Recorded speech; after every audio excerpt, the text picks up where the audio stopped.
The 1973 oil crisis began in October 1973 when the members of the Organization of Arab Petroleum Exporting Countries proclaimed an oil embargo. By the end of the embargo in March 1974, the price of oil had risen from $3 per barrel to nearly $12 globally. U.S. prices were significantly higher. The embargo caused an oil crisis, or shock, with many short and long-term effects on global politics and the global economy. It was later called the first oil shock, followed by the 1979 oil crisis, termed the second oil shock.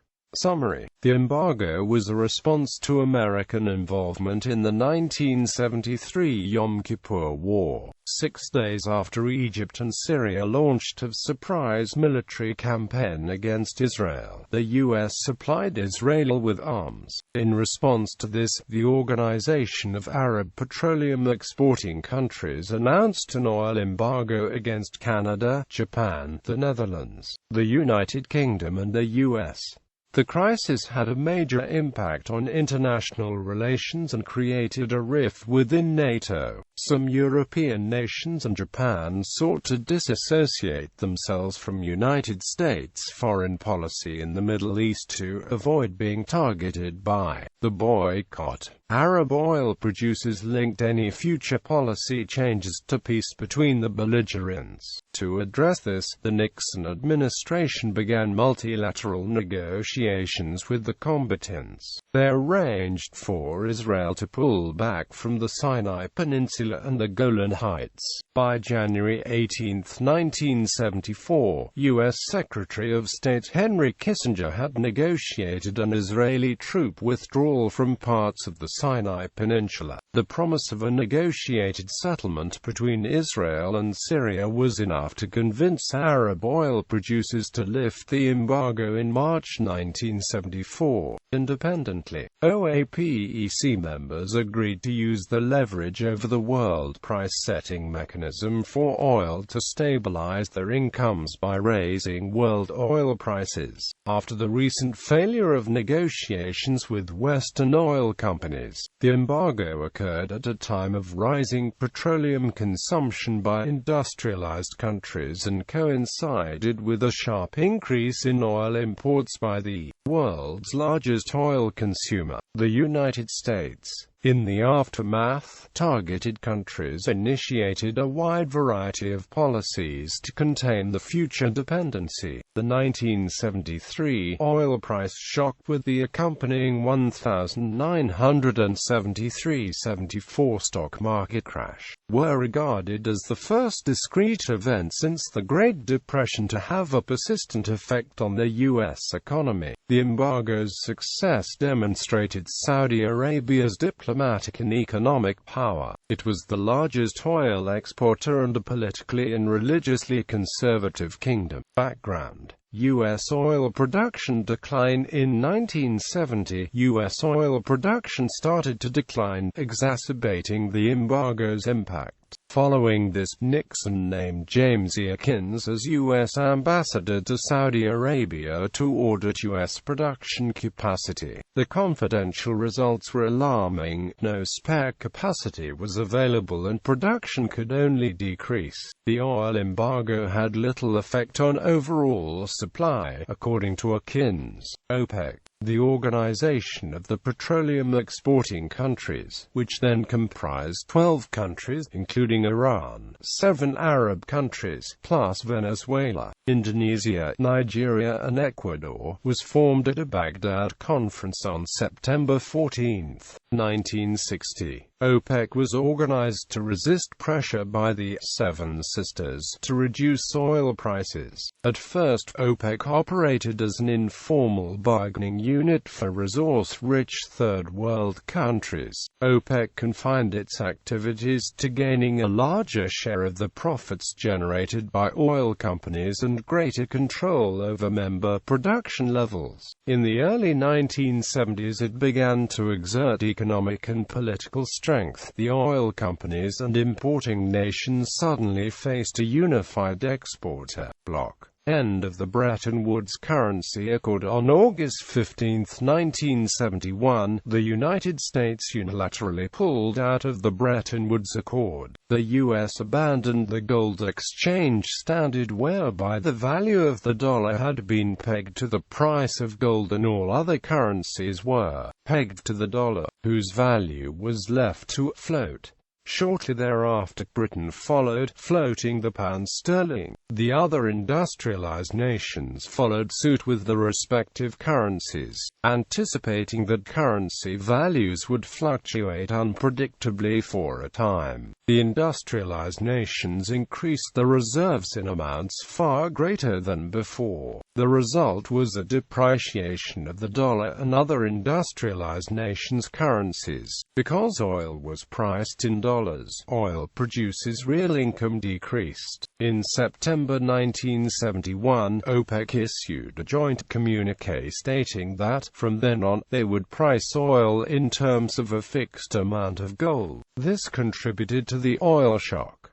After 1971, OPEC was slow to readjust prices to reflect this depreciation. From 1947 to 1967, the dollar price of oil had risen by less than 2% per year. Until the oil shock, the price had also remained fairly stable versus other currencies and commodities. OPEC ministers had not developed institutional mechanisms to update prices in sync with changing market conditions, so the real incomes lagged. The substantial price increases of 1973–1974 largely returned the prices and corresponding incomes to Bretton Woods levels in terms of commodities, such as gold. Yom Kippur War. On October 6, 1973, Syria and Egypt, with support from other Arab nations, launched a surprise attack on Israel on Yom Kippur. This renewal of hostilities in the Arab-Israeli conflict released the underlying economic pressure on oil prices. At the time, Iran was the world's second-largest oil exporter and a close U.S. ally.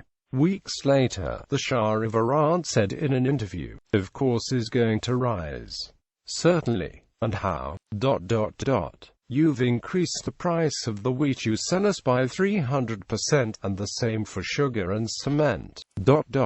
You buy our crude oil and sell it back to us, refined as petrochemicals, at 100 times the price you've paid us. It's only fair that, from now on, you should pay more for oil. Let's say 10 times more." On October 12, 1973, U.S. President Richard Nixon authorized Operation Nickel Grass, U.S. strategic airlift, to deliver weapons and supplies to Israel, after the Soviet Union began sending arms to Syria and Egypt. Embargo. In response to American aid to Israel, on October 16, 1973, OPEC raised the posted price of oil by 70% to $5.11 a barrel. The following day, oil ministers agreed to the embargo, a cut in production by 5% from September's output, and to continue to cut production in 5% monthly increments until their economic and political objectives were met. On October 19, Nixon requested Congress to appropriate $2.2 billion in emergency aid to Israel, including $1.5 billion in outright grants. George Lentzowski notes, military supplies did not exhaust Nixon's eagerness to prevent Israel's collapse. This decision triggered a collective OPEC response. Libya immediately announced it would embargo oil shipments to the United States. Saudi Arabia and the other Arab oil-producing states joined the embargo on October 20, 1973. At their Kuwait meeting, OAPEC proclaimed the embargo that curbed exports to various countries and blocked all oil deliveries to the U.S. as a principal hostile country. Price increases were also imposed. Since short-term oil demand is inelastic, immediate demand falls little when the price rises. Thus, market prices rose from $3 per barrel to $12 per barrel to reduce demand to the new, lower level of supply. The world financial system, which was already under pressure from the Bretton Woods breakdown, was set on a path of recessions and inflation that persisted until the early 1980s, with oil prices remaining elevated until 1986.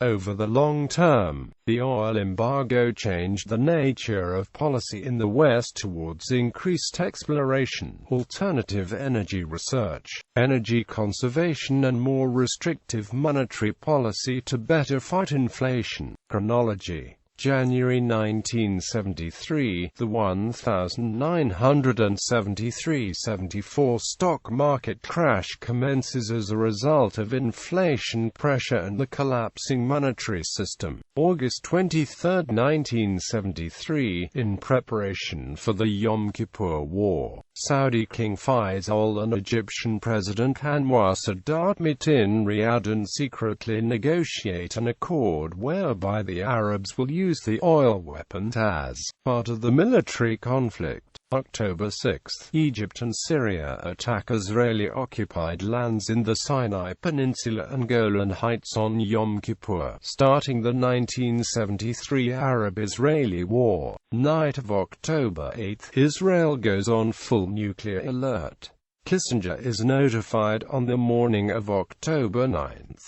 United States begins to resupply Israel. October 8 to 10, OPEC negotiations with major oil companies to revise the 1971 Tehran price agreement fail. October 12, the United States initiates Operation Nickel Grass, US strategic airlift, to provide replacement weapons and supplies to Israel. This followed similar Soviet moves to supply the Arab side. October 16, Saudi Arabia, Iran, Iraq, Abu Dhabi, Kuwait and Qatar raise posted prices by 17% to $3.65 per barrel and announce production cuts. October 17, OPEC oil ministers agree to use oil to influence the West's support of Israel. They recommended an embargo against non-complying states and mandated export cuts. October 19,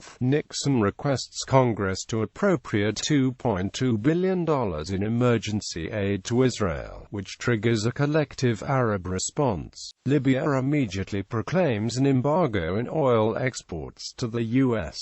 Saudi Arabia and other Arab oil-producing states follow the next day. October 26, the Yom Kippur War ends.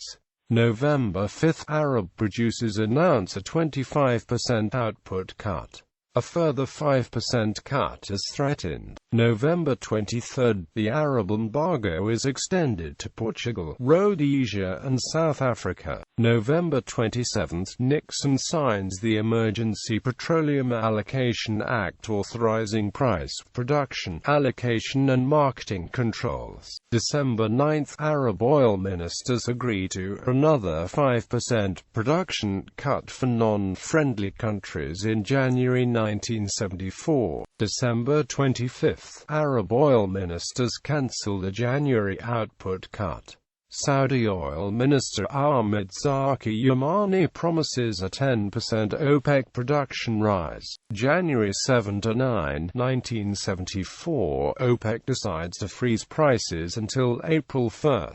January 18, Israel signs a withdrawal agreement to pull back to the east side of the Suez Canal. February 11, Kissinger unveils the Project Independence Plan for U.S. energy independence. February 12 to 14, progress in Arab-Israeli disengagement triggers discussion of oil strategy among the heads of state of Algeria, Egypt, Syria and Saudi Arabia. March 5. Israel withdraws the last of its troops from the west side of the Suez Canal. March 17. Arab oil ministers, with the exception of Libya, announce the end of the U.S. embargo. May 31. Diplomacy by Kissinger produces a disengagement agreement on the Syrian front. December 1974, the 1973-74 stock market crash ends.